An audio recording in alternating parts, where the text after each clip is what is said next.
Welcome to the 7th reading of my memoir, The Innocence of Guilt. I developed a rapport with my animal friends that surpassed my limited success with people. This was painfully brought home to me during an alphabet lesson at school, after I correctly told the teacher that D stood for duck. She then asked what sound a duck made. I happily stood up and loudly quacked in the most authentic way I knew how. My teacher did not appreciate farmyard noises in her classroom and told me not to show off, causing the entire class to laugh at me. I became self-conscious, scared to ask for things I needed, like going to the lavatory. This created a problem if I wasn't able to hold on until school ended. One day I found myself in that situation. I couldn't get up the courage to leave my seat, make my way up to the teacher's desk, and mouth those words for the whole class to hear, especially the part concerning the lavatory paper. Considered a costly commodity, one needed to request it of the teacher. The whole classroom knew why you needed it, because if you simply went wee-wee, you wiped yourself with your knickers. It wasn't very long before the children noticed a distinct odour in the room. The play lady marched me home in disgrace. Nothing much escaped my father's notice. He arrived home from work and, seeing me dressed in a pair of my brother's dungarees, I didn't have many clothes, and my spare ones awaited wash day, a once-weekly event, asked my mother why I wore them. I didn't stay in the room to hear her reply, but she must have told him, because a bit later he gave me a strange look. I was a little fearful of him for more than one reason. One day I carried a plate of chips, specially bought from Grant's fish shop, to the table to help my mother. Unfortunately, I tripped on a corner of the rug and sent them flying all over the floor. His wrath poured over me for being so careless. Sometimes I wet the bed and caused my mother extra work. Sometimes I wet my knickers, and although I hid them behind the boiler in the scullery, she always found them. My father discovered my shameful secret. No idea how. One day, I accidentally slammed a door on Tinker's tail. Another time, I squished David's finger in the mangle whilst helping my mother with the washing. My father believed I did it on purpose, despite my tearful protests to the contrary. Gone were the days when I was Mummy's little helper. I couldn't do anything right anymore. The worst thing I did, though, almost caused my father's death. He spent that day building my brother and me a swing set in the back garden, since I wasn't allowed over the park anymore because of Yvonne's cover-up of the swing accident. Making things out of wood was his forte. He made David a big wooden pedal car.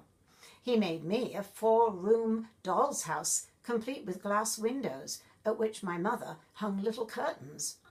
He even made tiny wooden furniture to go inside it. We could hardly wait to see his latest project. With a triumphant shout of, "It's finished!"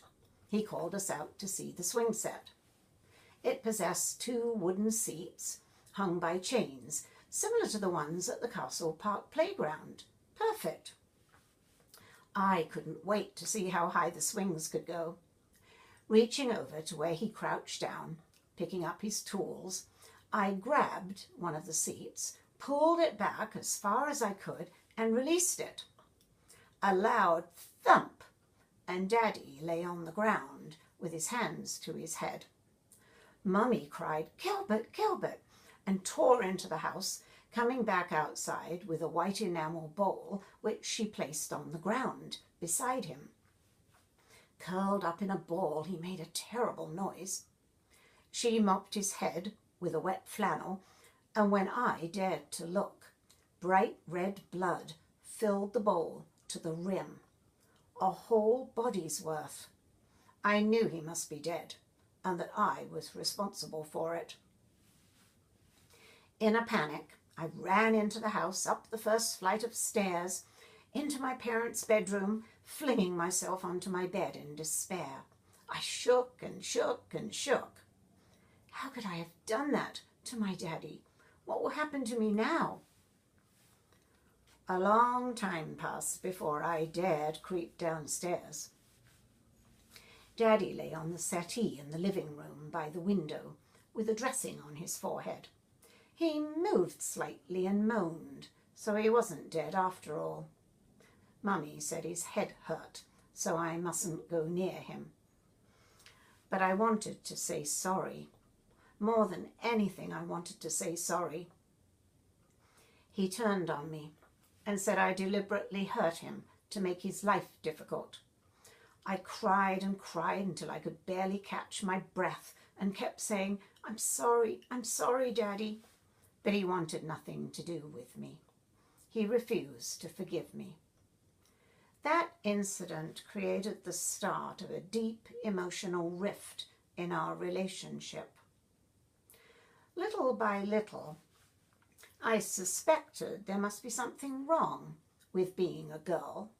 My brother didn't get into trouble, not anymore. Then I overheard a conversation between my mother and my grandfather. I wish Dad had lived long enough to see how well David is doing, my mother sighed. He always wanted a boy.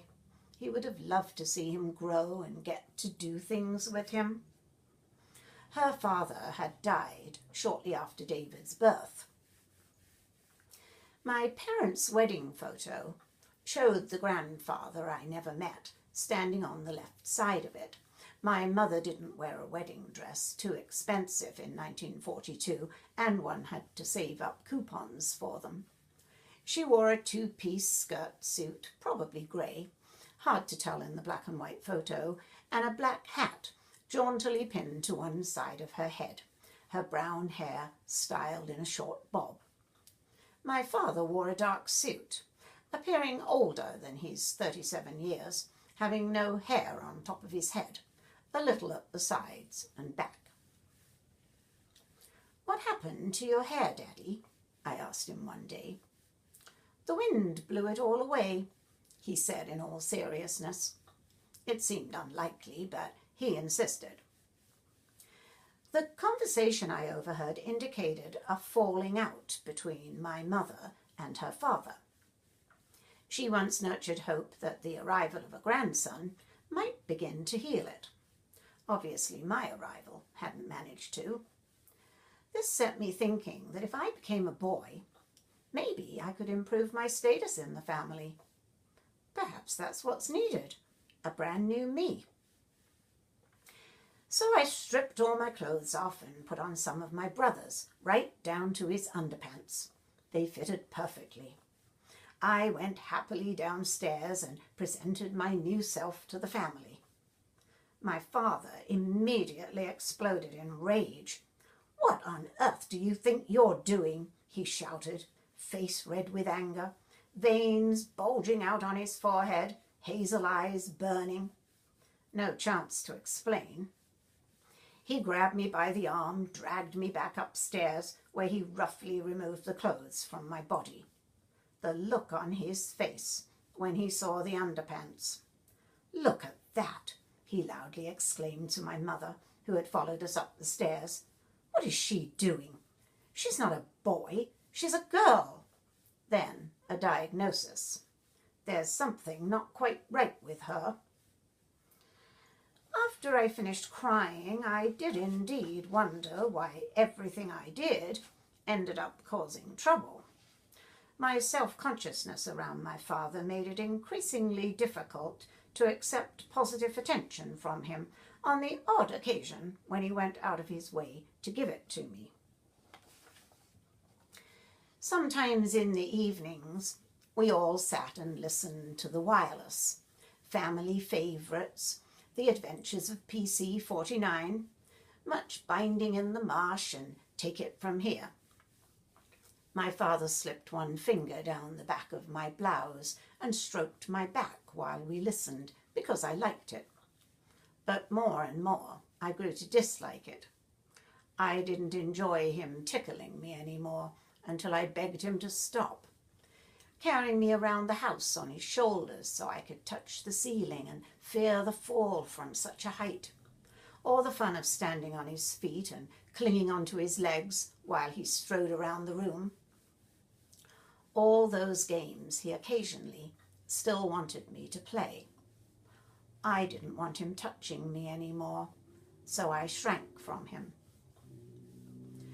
My favourite wireless programme was the Roy Rogers Show, featuring the King of the Cowboys and his famous horse Trigger. At the tender age of 7, I became infatuated with Roy, and when I managed to acquire a photo of him, I was thrilled. I knew Roy Rogers from the Saturday morning pictures, and he presented as the perfect father figure. I often daydreamed about him being my father as he sang his happy cowboy songs. How I wanted to meet him, have him pick me up with his big friendly arms, sit me on Trigger, and take me for a ride into the sunset. Maybe keep me forever? Thank you for listening. Please feel free to subscribe, like, or comment on this reading. And hopefully you will tune in to the next one. Bye for now.